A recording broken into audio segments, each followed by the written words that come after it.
آياته جلا نوري لهدي الحق أرشدنا كتاب السلام علیکم ورحمۃ اللہ وبرکاتہ۔ بسم اللہ الرحمن الرحیم والحمد للہ رب العالمین وصلی اللہ وسلم علی نبینا محمد افضل البشر اجمعین والتابعین لہ بإحسان الی یوم الدین۔ حضرات خواتین معزز سامعین، چند دن پہلے درس تفسیر جس کا ٹاپک تھا، جیسے کہ یاد بخیر ہم اور آپ سب کو یاد ہوگا کہ اللہ رب العالمین نے کہ عذابوں میں سے شدید ترین عذاب قاتلوں، رہزنوں وغیرہ کے لیے ہے۔ تو موضوع تھا خون ناحق، اور اس سلسلے میں شدید وعید الہی۔ اسی کو دوبارہ ہم رپیٹ کر رہے ہیں آج، تاکہ اسے بہتر ویڈیو ریکارڈنگ اور بہتر آواز کے ساتھ آپ لوگوں کے لیے اپلوڈ کیا جا سکے، اور آپ لوگوں کا بھی ایک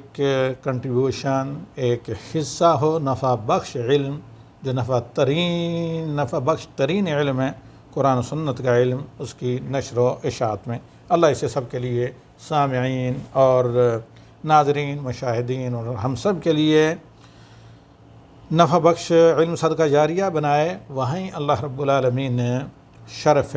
قبولیت سے نوازے، وما ذالک علی اللہ بعزیز۔ تو آغاز کرتے ہیں سب سے پہلے آج کے اس درس کا، اور پھر جو اس درس کا اعلان ہوا ہے کچھ دیر کے بعد اسے بھی ہم آپ کے سامنے لے کر آئیں گے باذن اللہ الواحد الاحد۔ اعوذ باللہ من الشیطان الرجیم، بسم اللہ الرحمن الرحیم۔ وَإِذَا أَخَذْنَا مِيثَاقَكُمْ لَا تَسْفِكُونَ دِمَاءَكُمْ وَلَا تُخْرِجُونَ أَنفُسَكُمْ مِنْ دِيَارِكُمْ ثُمَّ أَقْرَرْتُمْ وَأَنْتُمْ تَشْهَدُونَ ثُمَّ أَنْتُمْ هَؤُلَاءِ تَقْتُلُونَ أَنفُسَكُمْ وتخرجون فريقا منكم من ديارهم تظاهرون عليهم بالإثم والعدوان وإن يأتوكم مصارى تفادوهم وهو محرم عليكم إخراجهم أفتؤمنون ببعض الكتاب وتكفرون ببعض فما جزاء من يفعل ذلك منكم إلا خزي في الحياة الدنيا ويوم القيامة يردون إلى أشد العذاب وما الله بغافل عما تعملون أولئك الذين اشتروا الحياة الدنيا بالآخرة فلا يخفف عنهم العذاب ولا هم ينصرون۔ تو یہاں پر میں نے عرض کیا تھا آپ لوگوں کے ساتھ اس سے پہلے بھی کہ اللہ تعالیٰ کا میثاق جو یہود کے ساتھ تھا، ان آیات کا پس منظر اور بیک گراؤنڈ، یا آپ یہ بھی کہہ سکتے ہیں شان نزول، یہ ہے کہ اللہ کے نبی صلی اللہ علیہ وسلم جب ہجرت کر کے مدینہ پہنچے تو آپ صلی اللہ علیہ وسلم کا سامنا جن قوموں سے تھا وہ اوس و خزرج کے لوگ تھے، جو اولین مکہ جا کر بیعت عقبہ اولیٰ اور ثانیہ میں مسلمان ہو چکے تھے، اور پھر 100 کی تعداد میں جا کر نبی صلی اللہ علیہ وسلم کو ہجرت کی دعوت بھی دے چکے تھے، جن کی قیادت البراء بن معرور رضی اللہ عنہ کر رہے تھے، انصار ڈیلیگیشن کی۔ نبی صلی اللہ علیہ وسلم جب مدینہ نبویہ علی صاحب الصلاۃ والتحیہ پہنچے تو وہاں اوس و خزرج یہ دونوں انصار کے قبیلے تھے، جن میں سے بڑی تعداد مسلمان ہو چکی تھی، اور اسلام سے قبل نبی صلی اللہ علیہ وسلم پر ایمان لانے سے قبل یہ لوگ مشرک و بت پرست تھے، جبکہ ان کے ساتھ 3 اور قبیلے اہل کتاب کے تھے جو سارے کے سارے یہودی تھے، اور یہ تھے نمبر 1 بنو نذیر اور بنو قینقاع، اور تیسرا قبیلہ تھا بنو قریظہ۔ اب جہاں تک بنو ان کا نذیر اور بنو قینقاع کا تعلق ہے تو یہ ان کا اعلانس تھا انصار کے ایک قبیلے کے ساتھ اور اوس کے ساتھ، جبکہ خزرج کا جو اعلانس تھا پہلے بھی میں یہ باتیں عرض کر چکا ہوں، ان کا بنو قریظہ کے ساتھ تھا۔ اب یہودیوں کے لیے اللہ تعالیٰ نے اپنی کتاب میں جو منزل تھی غیر محرف تورات میں یہ تعلیمات شرعی نازل کی تھیں کہ تم آپس میں اپنے ملت کے خلاف ہتھیار نہیں اٹھانا، انہیں قتل نہیں کرنا، ان کے خلاف جنگ نہ کرنا، اور اگر کوئی دوسرا پرایا جنگ کر کے یہودیوں کو قید کر لے تو تم پر فرض ہے کہ تم فدیہ دے کر انہیں رہا کراؤ۔ اب چونکہ یہودی تتر بتر تھے، جیسے موجودہ زمانے میں مسلمانوں کا حال ہے کہ آپس میں لڑتے ہیں اور دوسروں کے ساتھ دوستیاں کرتے ہیں وغیرہ، تو اب یہود بنو قینقاع بنو نذیر، اس زمانے میں یہودیوں کی شامت آئی اور پورے جزیرہ عرب سے حضرت کہ عمر رضی اللہ تعالیٰ عنہ کے زمانے تک اور عہد نبوی میں بھی ان کو مدینے سے جلا وطن کیا گیا، پھر خابر سے بھی بعد میں جلا وطن کر دیا گیا۔ تو اب ان کی شامت یہ تھی کہ یہ آپس میں تو لڑتے تھے، جیسے یہود بنو قریظہ، یہود بنو نذیر، یہود بنو قینقاع، حالانکہ یہ ایک ملت والے تھے، آپس میں متحد ہو سکتے تھے، الائنس کر سکتے تھے، لیکن آپس میں یہ ایک دوسرے کے ساتھ بدست و گریبان تھے، اور انہوں نے الائنس کیا، دو قبیلوں نے یہودیوں کے نے اوس کے ساتھ اور تیسرے قبیلے نے خزرج کے ساتھ۔ اب جب اوس و خزرج جو دونوں بت پرست قبیلے تھے اسلام لانے سے پہلے اور بعد میں یہی انصار کہلائے، ان کی آپس میں لڑائیاں جنگیں اسلام لانے سے پہلے ہوتی تھی۔ اب جب ان کی آپسی لڑائی ہوتے تو ان کے حلیف جو یہودی قبائل تھے وہ بھی ان کے یسمین بن کر یا ان کے دباؤ میں آ کر اپنے ہم مذہب ہم ملت اہل کتاب یہودیوں کے خلاف جنگ کرتے، ان کی خون ریزی کرتے، قتل ناحق کرتے، جس سے اللہ رب العالمین نے منع کیا، ان کے گھروں کو لوٹتے، ان کے املاک کو لوٹتے، ان کے عورتوں بچوں وغیرہ کو قیدی بناتے۔ اب جب قید ہو جاتے تو پھر تورات کی طرف رجوع کرتے، یعنی تورات جہاں انہیں اپنے ملت والوں کے خلاف کسی بھی قسم کی فوج کشی، جنگ و جدال، لڑائی جھگڑا، قتل و خون ریزی کو حرام قرار دیتا ہے، اجازت نہیں دیتا تورات، یعنی اللہ تعالیٰ کی کتاب یہ اجازت نہیں دیتی، شریعت منصا اجازت نہیں دیتی، وہاں تو انہیں تورات کا خیال نہیں رہتا، وہاں وہ اس کے ساتھ کفر کرتے ہیں اور تورات پر ایمان انہیں روکتا نہیں۔ لیکن جب لوٹ مار کر اپنے ہم مذہب لوگوں کو قیدی بنا لیتے ہیں، اب پھر انہیں خیال آتا ہے تورات میں تو ہے کہ بھئی فدیہ دے کر یہودیوں کو رہا کروایا جائے۔ پھر کیا کرتے ہیں یہ کہ فدیہ دے کر یہودیوں کو جو قید کیے ہوئے ہوتے ہیں اوس و خزرج کی آپسی جنگوں لڑائیوں میں ان کو رہا کرواتے ہیں۔ تو اللہ تعالیٰ نے یہ انہیں کہا ہے کہ تم نے دین کو ایک کھلواڑ بنا رکھا ہے، تم دین کے ساتھ منمانی کرتے ہو، حالانکہ اسلام کا مطلب ہوتا ہے استسلام، سبمیشن ٹو گاڈ۔ مسلم کا مطلب ہوتا ہے مستسلم للہ سبحانہ و تعالی، یعنی سبمیٹیو ٹو گاڈ۔ اب تم کیا کرتے ہو کہ تم اللہ کی مرضی کے برعکس اپنی مرضی کا دین تم نے بنا رکھا ہے اور اپنی مرضی کی شریعت بنا رکھی ہے، جبکہ اپنی مرضی کو جب شریعت کے تابع کیا جائے تو جب آدمی مسلمان ہوتا ہے نا کہ دین کو شریعت کو مرضی کے تابع کیا جائے تو یہ کیا ہوتا ہے؟ فَلْعِيَاذُ بِاللَّهِ، اللہ تعالیٰ کی نافرمانی اور اللہ تعالیٰ کے خلاف بغاوت۔ ان آیات میں اللہ رب العالمین نے انہی منمانیوں سے یہودیوں کو منع کیا ہے، تنبیہ کی ہے، اور پھر اس کا دنیا اور آخرت میں جو شدید عذاب ہے اس کی وعید سنائی ہے، تاکہ یہ تو بعض آئیں اسلام قبول کریں، لیکن تا قیامت مسلمان بھی قصہ اہل کتاب یہود سے درس عبرت لیں، اسے اپنے لیے سبق آموز سمجھتے ہوئے جب بھی قرآن کو تدبر سے پڑھیں، اپنی اصلاح کریں، آپس میں وحدت ملت کے طور پر اور دینی مواخات کے طور پر متحد اور متفق قرآن و سنت کے مبدا پر رہیں، اور ایک دوسرے کے خلاف کسی بھی قسم کا ایسا کوئی کام نہ کریں جس کی اللہ کی شریعت، اللہ کی کتاب، نبی رحمت کی سنت اجازت نہیں دیتی۔ تو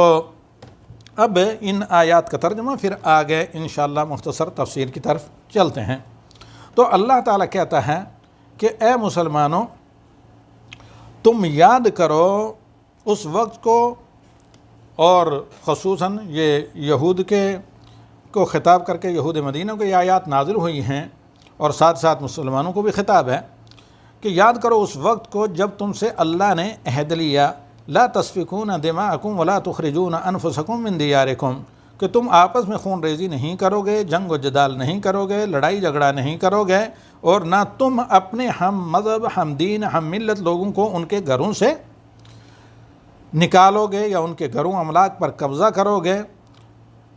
ثم اقررتم، پھر تم نے اللہ کی اس شریعت پر اقرار بھی کیا، موسیٰ پر اور موسیٰ پر نازل کردہ اللہ کی کتاب پر ایمان بھی لائے، وانتم تشہدون، اور تم اس چیز پر باقاعدہ شاہد بھی ہو۔ ثم انتم ہؤلاء تقتلون انفسکم، اب ایمان لانے کے بعد عملی طور پر تم نے بے ایمانی یہ کرنی شروع کی کہ تم آپس میں اپنے ہم دین لوگوں کو قتل کرتے ہو۔ وتخرجون فریقا منکم من دیارہم، اور تم آپس میں سے اپنے ہم دین لوگوں یہودیوں کو ان کے اپنے گھروں سے جو ان کی ملکیت ہے ان سے ظلماً تم نکالتے ہو۔ تظاہرون علیہم بالاسم والعدوان، ان کے خلاف فتح کے ڈنڈورے پر پیٹتے ہو، جو کہ سراسر سرکشی ہے اور گناہ کا کام ہے۔ یہاں تک تمہیں تورات یاد نہیں آئی، حالانکہ یہ سب تورات میں حرام ہے تمہارے اوپر۔ اب اس کے بعد کیا کرتے ہو؟ وَإِن يَأْتُوكُمْ أُسَارَىٰ تُفَادُوهُمْ، اب تم اوس و خزرج کے دباؤ میں تو ایک فریق اختلاف کا شکار ہو کر ایک قبیلے کا ساتھ دیتا ہے بت پرستوں میں سے، دوسرا دوسرے کا ساتھ دیتا ہے، لیکن جب تمہارے یہودی قید ہو جاتے ہیں تو اس وقت تم کیا کرتے ہو؟ وَإِن يَأْتُوكُمْ أُسَارَىٰ تُفَادُوهُمْ وَهُوَ مُحَرَّمٌ عَلَيْكُمْ، جب تمہارے پاس وہ قید ہو کر آ جاتے ہیں تو تم فدیہ دے کر ان کو آزاد کرنا چاہتے ہو، جب کہ انہیں قید کرنا ہی تمہارے اوپر حرام تھا۔ وَهُوَ مُحَرَّمٌ عَلَيْكُمْ إِخْرَاجُهُمْ، ان کا ان کے گھروں سے نکالنا، ان کو لوٹنا وغیرہ، لوٹ لاش کرنا، یہ تمہارے اوپر اللہ نے حرام قرار دیا تھا۔ أَفَتُؤْمِنُونَ بِبَعْضِ الْكِتَابِ وَتَكْفُرُونَ بِبَعْضٍ، کیا یہ دین میں تم جو منمانی کرتے ہو کہ کتاب کے جس حصے پر تمہارا دل چاہتا ہے، جی چاہتا ہے، جو تمہارے فائدے میں ہے، جو تمہارے مرضی کے مطابق ہے، اس پر تم ایمان لے آتے ہو، اور پھر بعض کتاب کا انکار کرتے ہو جہاں تمہیں اپنی مرضی کے مطابق نظر نہیں آتا۔ فما جزاء من يفعل ذلك منكم الا خزي، یاد رکھیں تم میں سے جو کوئی بھی ایسا کرے گا، دین میں منمانی کرے گا، تو اللہ تعالیٰ کی طرف سے سب سے بڑا جو عذاب ہے اس خون ناحق کا، وہ یہ ہے کہ دنیا میں رسوائی۔ دیکھیں یہود رسوا رہے ہزاروں سال تک پوری دنیا کے اندر، در بدر اور طاقتور قوموں کے جوتے کھاتے رہے، تو یہ دنیاوی رسوائی تھی۔ وَيَوْمَ الْقِيَامَةِ يُرَدُّونَ إِلَىٰ أَشَدِّ الْعَذَابِ، اور اس باہم خون ناحق کی سب سے بڑی سزا یہ ہے کہ قیامت کے دن شدید ترین عذاب کا سامنا تمہیں کرنا پڑے گا جہنم میں۔ وَمَا اللَّهُ بِغَافِلٍ عَمَّا تَعْمَلُونَ، تم یہ نہ سمجھو کہ بھئی تمہارے ان برے اعمال کا، ان جرائم کا حساب کتاب کون لے گا، یاد رکھیں اللہ تمہارے عملوں سے غافل نہیں ہے، بولنے والا نہیں ہے۔ اولئک الذین اشتروا الحیاۃ الدنیا بالآخرہ، یہ وہ لوگ ہیں جو ایسا کرتے ہیں کہ دین کو جنہوں نے کھلواڑ بنا رکھا ہے، اللہ کی کتاب موجود ہوتے ہوئے، ان کے نبی کی تعلیمات ہوتے ہوئے اپنی منمانی کرتے ہیں عملی طور پر شریعت کے نفاذ میں، تو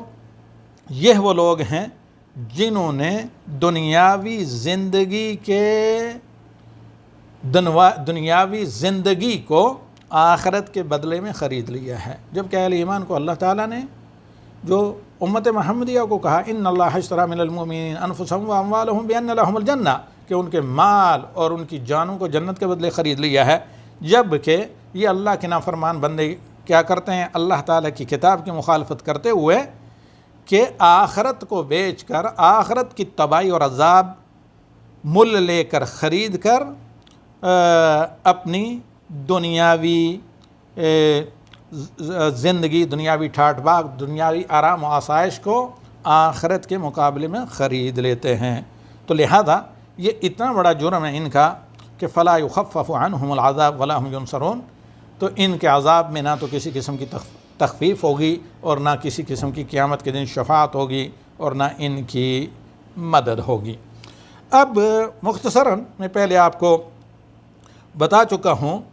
کہ اوس و خزرج جو انصار کے قبیلے تھے، زمانہ جاہلیت میں بت پرست تھے، ان کی آپس میں لڑائیاں ہوا کرتی تھیں، اور یہود مدینہ کے 3 قبیلے تھے، بنو قینقاع، بنو نذیر جو حلفائے خزرج تھے، جبکہ بنو قریظہ جو تھے یہ حلفائے اوس تھے، اور جب ہر جنگ ان کے درمیان میں ہوتی تو جو بنو قریظہ تھے وہ اوس کی طرف سے لڑتے اور دوسرے دونوں قبیلے بنو نذیر اور بنو قینقاع خزرج کی طرف سے لڑتے، اور پھر اپنے ہی لوگوں کو مارتے، لوٹتے، اور ساتھ ہی ساتھ کیا ہے کہ انہیں قتل بھی کرتے اور اللہ تعالیٰ کے احکام شریعت کو فراموش کر دیتے۔ جب گرفتار ہوتے تو پھر اللہ کی شریعت کا سہارا لے کر فدیہ دے کر آزاد کرتے۔ تو اللہ تعالیٰ نے سخت اس ان کی منمانی کو یہاں پر اللہ رب العالمین نے اپنے قرآن کے ذریعے رد کیا اور مسلمانوں کے لیے باعث عبرت اسے قرار دیا، اور تا قیامت مسلمانوں کو حکم دیا کہ وہ شریعت کے مطابق اپنی سوسائٹی کو ڈالیں، اپنی سوسائٹی رواج کے مطابق شریعت کو ہرگز نہ ڈالیں۔ اور آگے اللہ رب العالمین نے بعض دیگر جگہ بھی قرآن کریم میں اس چیز کی مذمت کی، اور